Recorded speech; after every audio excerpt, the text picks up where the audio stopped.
दोस्तों, हाजिर एक नए टॉपिक के साथ। आज का टॉपिक बहुत ही खास होने वाला है। आज हम बात करने वाले हैं अंतर्जातीय विवाह को लेकर, जिसे अंग्रेजी में इंटर कास्ट मैरिज कहा जाता है। तो अक्सर कहा जाता है कि लड़का और लड़की को अपने मनपसंद का जीवन साथी चुनने का अधिकार है, लेकिन जातिवाद के कारण ये अधिकार उनसे छिन गया है। इस विषय पर अलग अलग विद्वानों के अलग अलग विचार सामने आते हैं। सभी के मन में ये सवाल रहता है कि क्या हम किसी दूसरी जाति के अंदर शादी कर सकते हैं या नहीं। तो ऐसा ही सवाल लेकर एक महिला पहुंची अनिरुद्ध आचार्य जी के पास। तो आइए देखते हैं।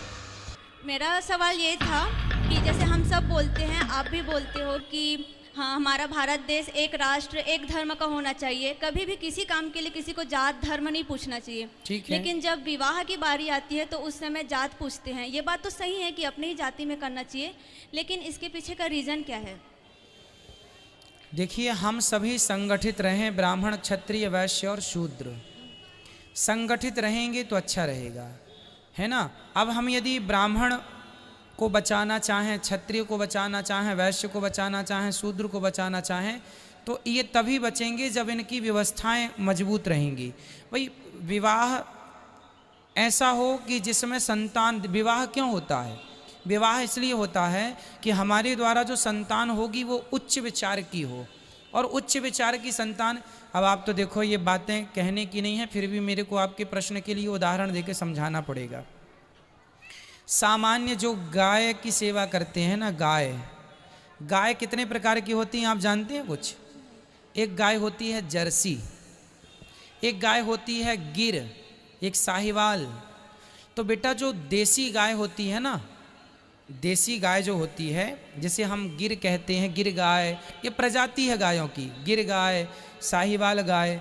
तो जब ये गाय होती है ना, और यदि ये गाय जो गिर गाय है, यदि ये किसी जर्सी नंदी के द्वारा गर्भवती हो जाती है ना, दूसरी नस्ल की नंदी के द्वारा गर्भवती हो जाती है, तो फिर इस गाय के जो बच्चा होता है, फिर वो ना जर्सी होता है ना गिर, वो बीच का, उसे कहते हैं ये मिक्स है।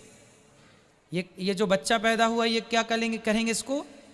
मिक्स है, इसको दोगली कहते हैं। सामान्य भाषा में से दोगली गाय कहते हैं। कौन सी गाय? मिक्स। क्योंकि उसमें ना माँ का रह गया ना बाप का रह गया, संतान बीच की हो गई।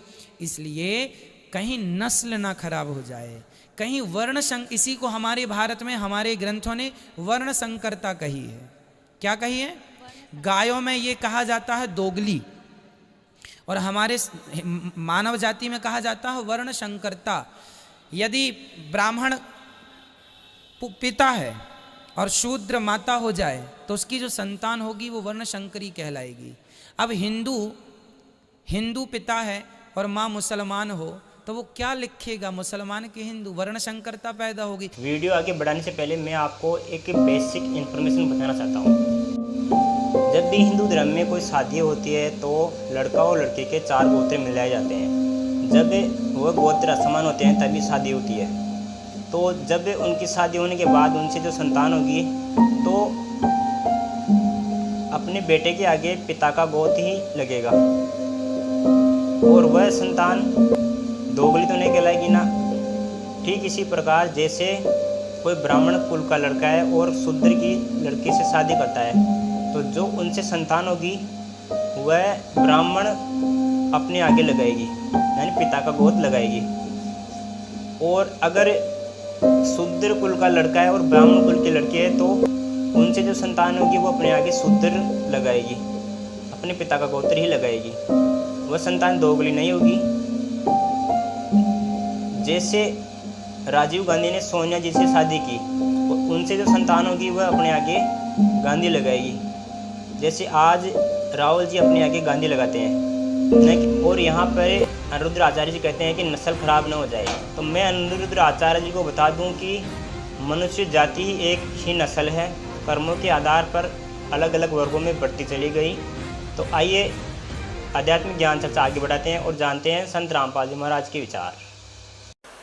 तो ये जाति कर्म से है, अपनी जन्म जात से नहीं होती।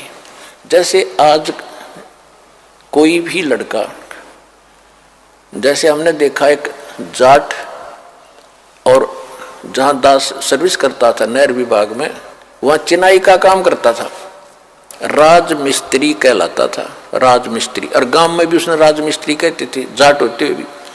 तो इसी प्रकार एक ब्राह्मण का लड़का दिल्ली में नाई की दुकान खोल रहा है, बार्बर, तो उसको राजेश बार्बर कहते हैं, जबकि वो पंडित है वर्ण से, लेकिन कर्म से वो बार्बर नाई कहलाता है।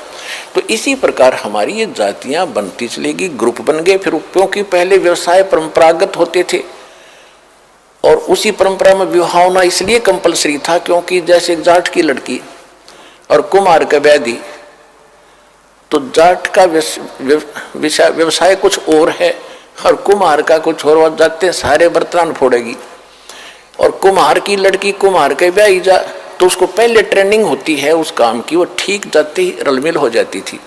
इसलिए हमारा विवाह अपने वर्ण में ही अपने होना कंपलसरी था, अनिवार्य था उस समय। इसी तरह किसान की लड़की किसान के ब्याही जाती थी तो वो काम से पहले ट्रेंड होती थी, झगड़े ना बढ़ते, काम खराब नहीं होते थे।